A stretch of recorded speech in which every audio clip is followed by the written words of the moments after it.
अस्सलामुअलैकुम, मेरा नाम डॉक्टर उमैर है और आज की वीडियो में हम बात करेंगे बड़ी ईद की वजह से उठने वाले पेट के अंदर जो मसले हैं वो क्या क्या हो सकते हैं और इनका इलाज कैसे आप घर पे ही कर सकते हैं। ठीक है, तो मेरे पास बहुत सारे फेसबुक के ऊपर मैसेजेस आ रहे थे, तो मैंने कहा चलो इसकी एक डेडिकेटेड वीडियो बना के ही लोगों को समझा देते हैं। ठीक है, तो अगर आप भी बड़ी ईद की वजह से गोश्त ज़्यादा खाने की वजह से जो है वो किसी परेशानी का शिकार हैं तो आप सही जगह पे आए हैं। ठीक है, तो मेरा नाम है जी डॉक्टर उमैर और मैं एक MBBS ग्रेजुएट हूँ। इसके अलावा मैं अपनी आगे स्पेशलाइजेशन कर रहा हूँ सर्जरी के अंदर, तो आप मुझे एक जूनियर सर्जन भी कह सकते हैं। ईद पर जो ज़्यादातर मसले मसाइल पैदा होते हैं उसमें सबसे पहला जो मसला आता है वो होता है कब्ज़ का।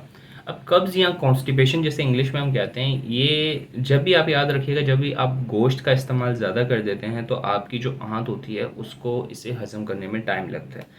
क्योंकि देखिए, आपकी जो इंटेस्टाइन है, ये जो आपका पेट है, वो यूँ समझिए एक हाईवे है जिसको यूँ नूडल्स बना के रखा हुआ है। ठीक है ना, तो अब जो भी आप खाना खाते हैं वो इसके ज़रिए आहिस्ता आहिस्ता उस हाईवे से गुजरता जाता है और आहिस्ता आहिस्ता हज़म होके एट दी एंड जो है वो जो काम की चीज़ें होती हैं वो आपका जिस्म जज़ब कर लेता है और जो नहीं होती हैं वो आपका जिस्म खारिज कर देता है।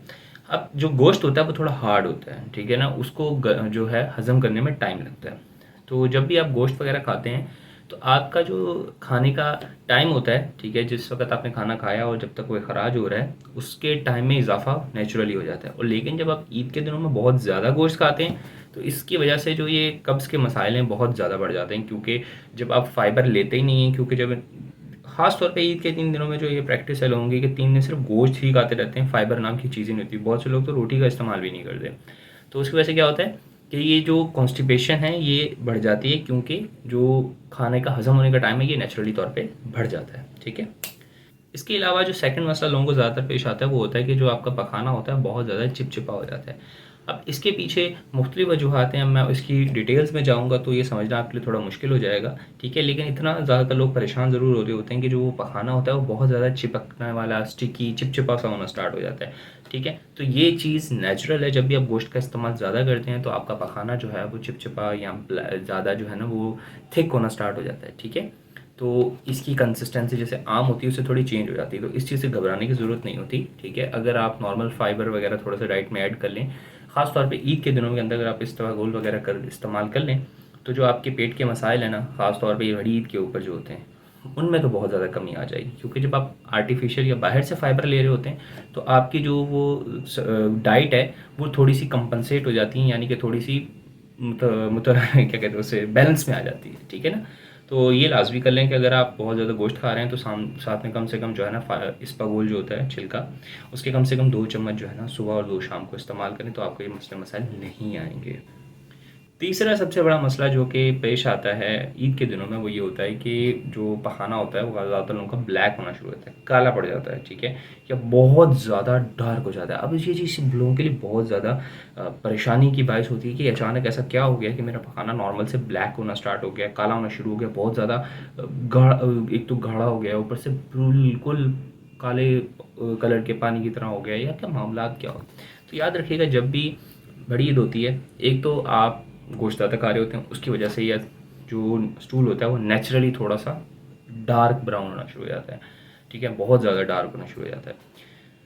तो और दूसरी वजह ये होती है कि जो बारबेक्यू किया जाता है, ठीक है ना, बारबेक्यू के अंदर जब आप गोश्त को जलाते हैं, ठीक है, या पकाते हैं, ठीक है, जो आप ग्रिलिंग कर रहे होते हैं उसके अंदर होता ये है कि जो गोश्त की बाहरी बाउंड्री होती है वो साइड से जल जाती है और वो कार्बन की फॉर्म में आ जाती है। ठीक है, जिसकी वजह से क्या होता है, कार्बन आपके स्टूल को ब्लैक कलर दे रहा होता है। पहली वजह तो ये होती है। और दूसरा, क्योंकि आप गोश्त नेचुरली खा रहे हैं तो गोश्त आमतौर पर जब भी आप ज़्यादा खाएंगे तो आपका जो स्टूल है या पखाना है उसका कलर चेंज हो जाता है। ठीक है, वो बहुत ज़्यादा डार्क हो जाता है। तो ये 3 बड़े मसले हैं जो कि ईद के दिनों में मैंने देखा लोगों को ज़्यादा पेश करने पड़ रहे हैं।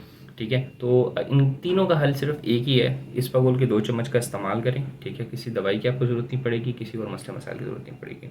हाँ, एक चीज़ जो कि समझने की ज़रूरत है, एक चीज़ कहलाती है, ठीक है, लिवर डिजीज़। ठीक है ना, अब यहाँ पे याद रखिएगा, जो लोग हेपेटाइटिस के मरीज़ हैं, ठीक है, जिन लोगों को जिगर के इन्फेक्शंस हैं, ठीक है, या पीलिया जिसे कहते हैं ना, काला पीलिया है या यरकान पीला जो है, ठीक है, हेपेटाइटिस बी या सी है, इन मरीज़ों के साथ ये मसला मसाइल होता है। क्योंकि जो गोश्त की जो है ना, जब भी आप खाते हैं, क्योंकि आपका पखाना बाहर निकलने का टाइम या हज़म का टाइम बढ़ जाता है, तो उसकी वजह से होता क्या है कि ज़्यादातर जो जिगर के मरीज़ होते हैं वो हेपेटिक एन्सेफेलोपैथी में चले जाते हैं, या सादा ज़ुबान में बताऊँ कि वो बेहोश हो जाते हैं, गुनूदगी में चले जाते हैं। और इसकी वजह ये होती है क्योंकि उनका पखाना जो है वो रेगुलरली, ठीक है ना, रेगुलरली निकलता रहना चाहिए, यानी कि बगैर रेगुलर इंटरवल्स के ऊपर उनको पखाना आना चाहिए।